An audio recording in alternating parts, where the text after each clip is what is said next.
সেই দিক থেকে আমরা সাকসেসফুল। বাট আমাদের আসলে যে একটা অবস্থাতে ছিলাম, যে জায়গায় যাওয়ার সুযোগ ছিল, সেই জায়গাটাতে তো অবশ্যই আমরা যেতে পারিনি, সেটা আমাদের জন্য একটু হলেও হতাশাজনক। এটা তো বলা মুশকিল আসলে। এটা আমি শিওর যারা নীতি নির্ধারকরা আছে তারা ডিসাইড করতে পারবে। ভালো কোচ, ক্যাপ্টেন, টিমের যারা আরও পার্ট আছেন, প্লাস হচ্ছে ক্রিকেট অপারেশন বোর্ড, এরাই সবাই মিলে ডিসিশন নিবে, কিংবা তারা আলাপ আলোচনা করে বুঝতে পারবে যে আসলে কোন ল্যাকিংসগুলো ছিল এবং ভবিষ্যতে যেন ওই ল্যাকিংসটা না থাকে সেই জায়গাগুলো নিয়ে কাজ করবে। সাকিব ভাই, পরের ওয়ার্ল্ড কাপ আবার 2 বছর পরে, 2 বছর মোটামুটি একটা লম্বা সময়। এই সময়টা দলের জন্য আসলে কি প্ল্যানিং থাকা উচিত? আপনি নিজে কি প্ল্যান করছেন আপনার ক্যারিয়ার নিয়ে? নিজের নিয়ে এখনও তেমন কোনো প্ল্যান নেই। এখন আপাতত প্ল্যান হচ্ছে যে দুইটা টি-20 টুর্নামেন্ট আছে আমার সামনে। একটা হচ্ছে এমএলসি, যেটার জন্য এখন যাচ্ছি, এবং এর পরে থাকবে হচ্ছে গ্লোবাল টি-20, যেটা কানাডাতে। পরপর এই দুটো টুর্নামেন্ট খেলি, দেখি আমার নিজের কী অবস্থা। এরপরে দেশের জন্য তো ইন্টারন্যাশনাল ক্রিকেট যেটা আছে, যে পাকিস্তানের সাথে টেস্ট সিরিজ। সো আপাতত প্ল্যান এতটুকুই, খুব বেশি আসলে প্ল্যান করিনি। নিজের বোঝার দরকার আছে, এবং এখন আসলে ওরকম সময় নেই যে আসলে 3 বছর 4 বছরের প্ল্যান করা। আমার মনে হয় 3 মাস 6 মাসের প্ল্যান করাটাই বেটার, এবং এর পরবর্তী প্ল্যানটা তারপরে। আপাতত এই পাকিস্তান সিরিজ পর্যন্তই প্ল্যান আছে। অনেক বছর ধরে ক্রিকেট খেলছেন, গণমাধ্যমে অনেক সময় দেখা যায় যে ভেতরের অনেক খবর চলে আসে। যে সিনিয়র ক্রিকেটার হিসেবে বিষয়টা কীভাবে দেখছেন, আর বিষয়টা আসা উচিত কিনা? সাম্প্রতিক তাসকিন আহমেদের একটা ইস্যু এসেছে যে তিনি ঘুমিয়েছিলেন, তাই ইন্ডিয়ার আচ্ছা, মিটিংটা হচ্ছে এর আগে আমরা দেখেছি মাসুদ ভাই আপনি বিষয়টা সিনিয়র ক্রিকেটার খুব সচেতন, আমার ড্রেসিংরুমের কথা, আমার ঘরের কথা যদি বাইরে আমরা এটাও সুযোগ করে কিন্তু এইবারও এরকম একটা ঘটনা ঘটতে পারে আমাদের ঘরেও। আমি জানি না এটা কি জন্য হয়েছে, মেবি কোনো এক্সপ্লেনেশন দিতে গিয়ে হয়েছে কিনা জানি না, যে কী কারণে তাসকিন খেলে নাই। কারণ সে তো টিমের ভাইস ক্যাপ্টেন, বলতে গেলে অটোমেটিক চয়েস। তো যখন সে না খেলবে, স্বাভাবিকভাবে মানুষের মনে প্রশ্ন আসে। এখন সেটার এক্সপ্লেনেশন তো দিতে হবে।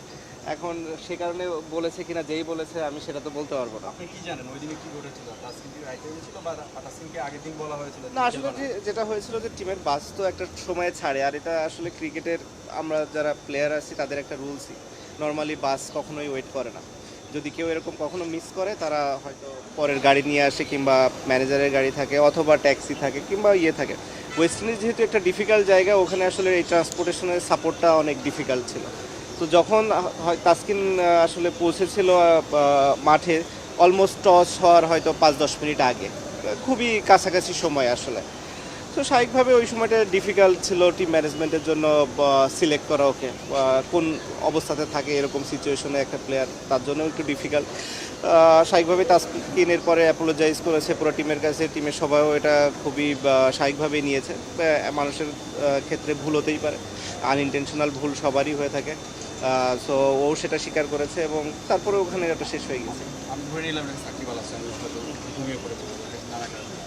আমার টিম ম্যানেজমেন্ট হিসেবে তো আমার দায়িত্ব ছিল, আমি আপনাকে টিম ম্যানেজমেন্ট আমার না, দেখুন, এই জিনিসগুলো এরকম হয় না ক্রিকেটের রুলসে এইগুলো নাই। এরকম না যে আপনি এরকম যে ঘরের থেকে ডেকে পুরো টিম ওয়েট করে না।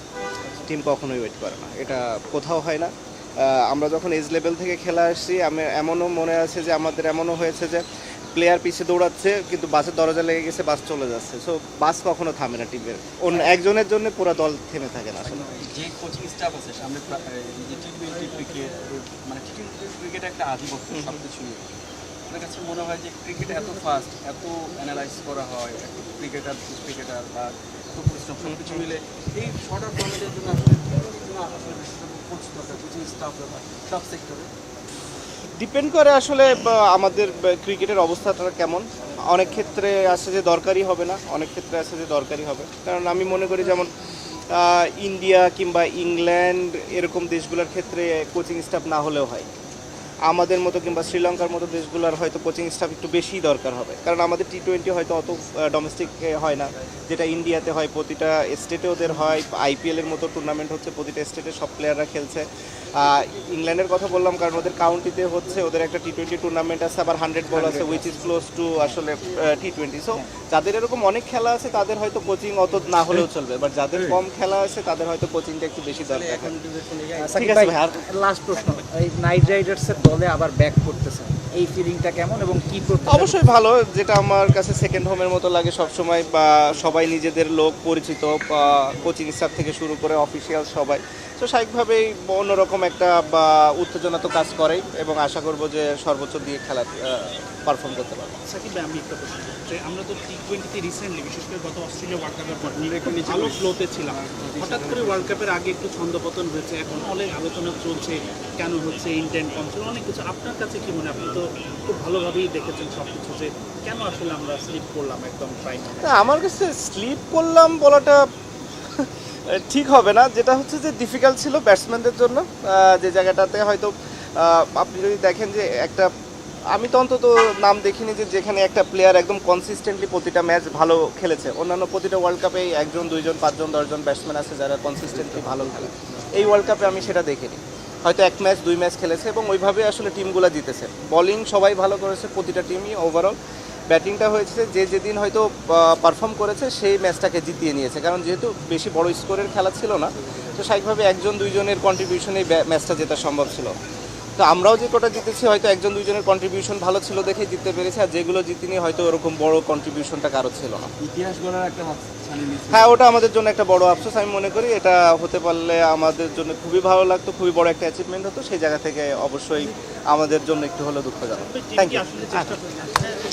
Thank you, best of luck. Sakib ভাই, thank you, best of lakh.